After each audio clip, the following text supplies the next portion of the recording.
මගේ බුදුරජාණන් වහන්සේ සංසාරේ දුප්පත්ම මිනිසෙක් වෙලා හරි හොඳ ඒ දුප්පත් මිනිසයා ගෙදර තිබේ මුං ඇට මිටක් විතරයි.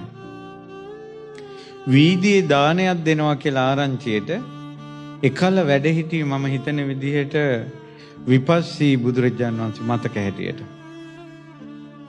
විපස්සී බුදුරජාණන් වහන්සේ ශ්‍රාවක සංඝයාත් එක්ක පිණ්ඩපාතේ වඩිනවා. මේ වීදි දාණයට.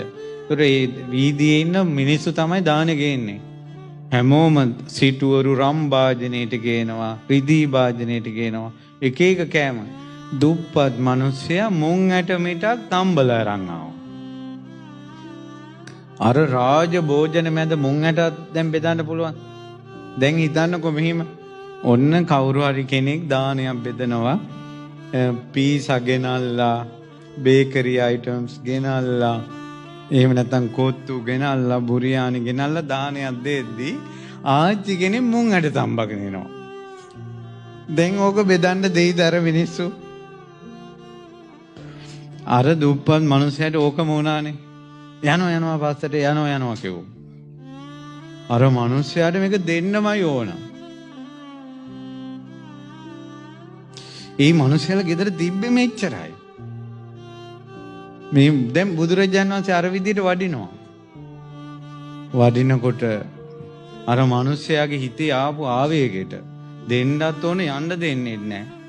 එක කාට හරි මේක ලැබෙන්නේ නැති කියලා ගිනාපු මුං ඇට භාජනය අහසට විසික කරා. තුන් ලෝකාග්‍ර වූ විපස්සී බුදුරජාණන් වහන්සේ අදිෂ්ඨානයක් කළා. එක මුං ඇටේ ගානේ එක එක රහතන් වහන්සේලාගේ පාත්‍ර වලට වැටේවා කියලා අදිෂ්ඨාන කළා. අර මුං ඇට ටික එක එක රහතන් බුදුරජාණන් වහන්සේගේ පාත්‍රයට මුං ඇටයක් වැටෙනවා එහෙම. විපස්සී බුදුරජාණන් වහන්සේ දුප්පතාගේ දානෙට වටිනාකමක් දුන්නද නැද්ද? ඒ දුප්පතා තමයි මේ පෘථුවියේ මේ කල්පයේම වැඩිම කාම සම්පත් විඳපු මහමන්දාතු රජුරුව වෙලා ඉපදුනේ අර දුප්පත් කෙනා. මහමන්දාතු රජුරුව මේ පෘථුවියේ සක්විති රජ වෙලා ඉඳලා ඒ සැප මදි වෙලා චාතුම් මහරජක දිව්‍ය ලෝකේ සැප විඳලා ඒක මදි වෙලා තවතිසාවෙන් භාගයක් පාලනය කළා. සක්‍ර දේවේන්ද්‍රවරු 36 දෙනෙක් චුත වෙන කාලය දක්වා. සක්දෙවිඳුට ආයුෂ අවුරුදු 3,60,00,000යි. 3,60,00,000 ඒවා 36න් වැඩි කරන්න.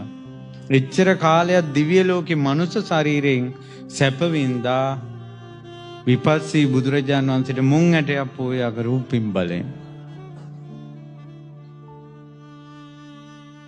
හොඳ සද්ධාවෙන් තියෙන දෙයක් දන් දෙන්න පින්වතුනි.